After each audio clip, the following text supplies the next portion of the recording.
Is retired NYPD Inspector Paul Mauro. Paul, great to see you. We're going to talk about terrorism in a second, but I first want to get to this Jocelyn Nungaray case. This poor young girl, she was essentially a girl, 12 years old, was allegedly raped, terrorized for 2 hours, and then literally strangled to death by these two illegal migrants who were just awful what happened to this girl. One of the migrants apparently had an ankle bracelet, an ICE ankle bracelet on, which Biden, when he introduced this as an alternative, these are alternatives to detention programs, claimed that this would help get the migrant crime in order. Clearly, it hasn't done that, has it?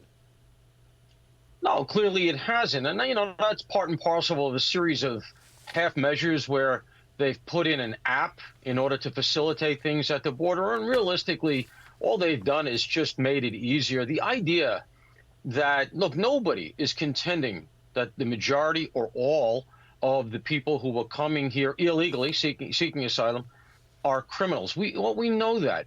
But if the number is conservatively 11 to 20 million people who have come seeking asylum, 1% puts you at the 100 to 200,000 level of criminals. And the idea, as Maduro empties his prisons, which he is doing, the idea that somehow or other an ankle bracelet is going to help mitigate that. We're seeing the fallacy of that now as these migrant crimes stack up. And if you're not supposed to notice or say it, but it's young women, girls, who are being victimized.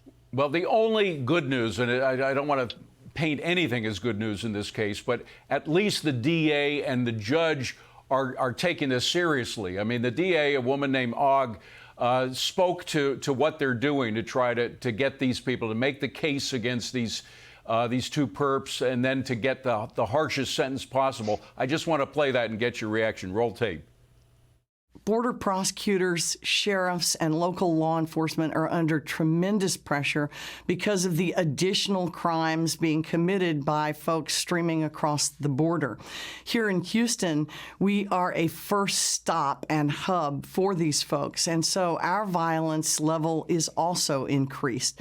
This hurts the morale of police and prosecutors when we see folks with ankle monitors committing crimes. It raises the question, why were they released in the first place? Now, the irony, and you were telling me this before we went on, is that woman was actually supported by Soros at one point. It seems like even some of the Soros prosecutors are actually rebelling against this very lenient way of dealing with criminality.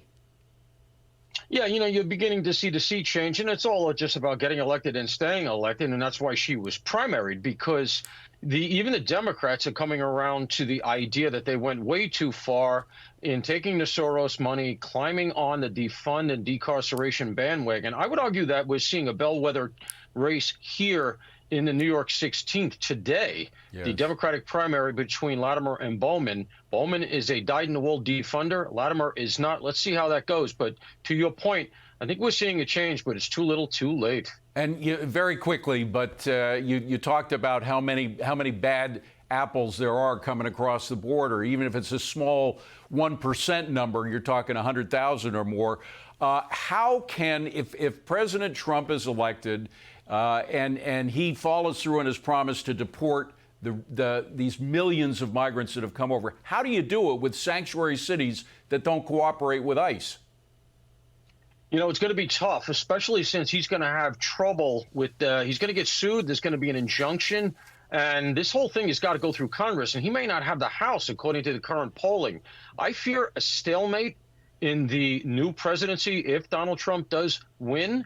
And I'm afraid that some of this stuff that Biden has managed to put in place is going to be here for a good while. Okay. Of course, he will have executive orders at his disposal if he is president, just as Joe Biden has them now, and could close the border if he wanted to. Paul Mauro, good to see you, my friend. Thank you very much for being here. Appreciate it.